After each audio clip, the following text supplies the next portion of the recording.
आइए दोस्तों, आज आपको दर्शन कराते हैं शिवालय पार्क प्रयागराज के, जहाँ पर आपको एक साथ पवित्र 12 ज्योतिर्लिंगों के दर्शन हो जाएंगे। तो अब हमने एंट्री कर दी है प्रयागराज के शिवालय पार्क में। अब ये देखिए, एक एक करके यहाँ पे सारे ज्योतिर्लिंग जो हैं वो आपको एक साथ देखने को मिल जाएंगे। जैसे ये अपने काशी विश्वनाथ जी से हमने स्टार्ट किया यहाँ पे, और इसके साथ ही आपको बाबा बैजनाथ ज्योतिर्लिंग जो देवघर में स्थित हैं, बिल्कुल सेम वैसे ही स्ट्रक्चर्स बनाए हुए हैं और बहुत ही प्यारा बनाया हुआ है, बहुत बड़े एरिया में है। और जब ये महाकुंभ लगा था उसी टाइम इस पार्क को खोला गया है, और ये अब खोल ही दिया गया है। और वीकेंड पे इसके कुछ चार्जेस होते हैं, 100 रुपीज़। बाकी वीकडेज़ पे आई थिंक ये 50 रुपीज़ या मे बी फ्री भी हो सकता है। तो ये सारा का सारा जो शिवालय पार्क है वो भगवान शंकर जी को समर्पित है। ये देखिए, केदारनाथ जी के दर्शन कर लीजिएगा। बिल्कुल बहुत मतलब पता नहीं किस मटेरियल से बनाया हुआ है, शायद कुछ लोहे वगैरह का भी यूज़ किया हुआ है, लेकिन है बहुत प्यारा। मतलब सारा पूरा का पूरा पार्क, ग्रीनरी भी काफ़ी अच्छी है। ये हमारे नंदी जी हैं, और ये देखिए ये भी अलग अलग तरीके से सारे के सारे ज्योतिर्लिंगों के साथ मंदिरों के भी दर्शन आपको यहाँ पे ईजिली हो जाएंगे। तो अभी जिस टाइम मैं गया था उस टाइम हल्का-सा अंडर कंस्ट्रक्शन भी था। अब मे बी पूरा फुल इसे खोल भी दिया गया होगा। और ये देखिए किस तरीके से मतलब इसको पूरा तैयार किया गया, कितना टाइम लगा होगा और अच्छा खासा इन्वेस्टमेंट भी होगा इसमें। बट लोग आ रहे हैं, और ये अपना मल्लिकार्जुन ज्योतिर्लिंग है। बिल्कुल सेम, मैं इस ज्योतिर्लिंग के भी दर्शन किए हैं, उसका वीडियो भी मैं डालूँगा। बिल्कुल सेम वही स्ट्रक्चर है जैसा उसमें बनाया हुआ है। देखिए ये सूरज के पास से कितना सुंदर लग रहा है। और जितने भी स्टैचूज़, जितने भी मंदिर इसमें बनाए गए हैं ना, ये बिल्कुल अलग टाइप के मटेरियल से बनाए गए हैं। तो मेरे ख्याल से लॉन्ग लास्टिंग रहेंगे। कभी ऐसे कोई फेड हो गया, कलर फेड हो गया। ब्रह्मा जी की मूर्ति देखिए कांस्य की, इतनी प्यारी लगी हुई है, बहुत अच्छी बनाई हुई है। तो ये एक नया पुल बना है, उसके पास ही है।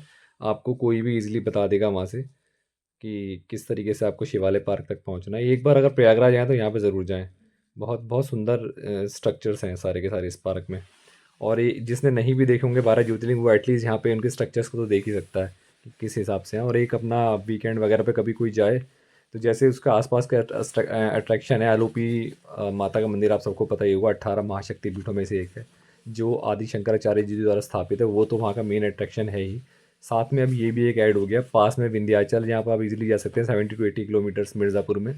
तो ये सारी चीज़ें प्रयागराज में हैं, बट संगम के साथ साथ आप यहाँ पे भी एक बार ज़रूर दर्शन करें तो आपको एक अलग ही फीलिंग आएगी कि हाँ, भगवान भगवान भोलेनाथ की नगरी में भी आप आ गए हैं। तो बस मैं यही कहूँगा कि एक बार यहाँ ज़रूर जाएँ प्रयागराज में, अगर प्रयागराज आए हैं तो। और साथ साथ में संगम में स्नान के साथ साथ भगवान भोलेनाथ के इस शिवालय पार्क के भी दर्शन करें। ये देखिए स्ट्रक्चर देखिए आप, किस हिसाब से सारे के सारे। ये राम मंदिर का स्ट्रक्चर भी यहाँ पे बनाया हुआ है। मतलब 12 ज्योतिर्लिंग तो हैं ही, और भी जो फेमस मंदिर हैं उनके उनके स्ट्रक्चर्स भी साथ साथ में बनाए हुए हैं। ये समुद्र मंथन का है पूरा, जो वासुकी नाग के साथ समुद्र मंथन किया था। एक तरफ देवता थे और एक तरफ राक्षस थे, और 14 रत्न इसमें से निकले थे।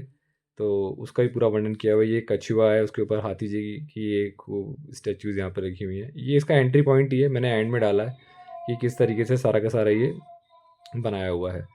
तो एक बार यहाँ पे आना मेरे को लगता है बिल्कुल वर्थ है। अगर 100 रुपीज़ भी आप चार्ज दे रहे हैं तो वर्थ है, मतलब यहाँ पे आना। मैं तो मतलब जब गया तो मैं खुद चौंक गया देख के कि इतनी प्यारी जो मंदिर की अपनी आर्किटेक्ट को किस तरीके से बनाया हुआ। काफ़ी लंबा काम होगा मेरे ख्याल से, बट अब पूरी तरीके से तैयार हो चुका है। और जाने के लिए भी नया पुल भी ओपन कर दिया है, उसके पास ही आप जैसे ही वहाँ से उतरेंगे, नए पुल के पास ही ये सारे के सारे आपको 12 ज्योतिर्लिंग के साथ अलग अलग स्टेट के दर्शन हो जाएंगे। तो एक बार यहाँ ज़रूर जाएं। हर हर महादेव।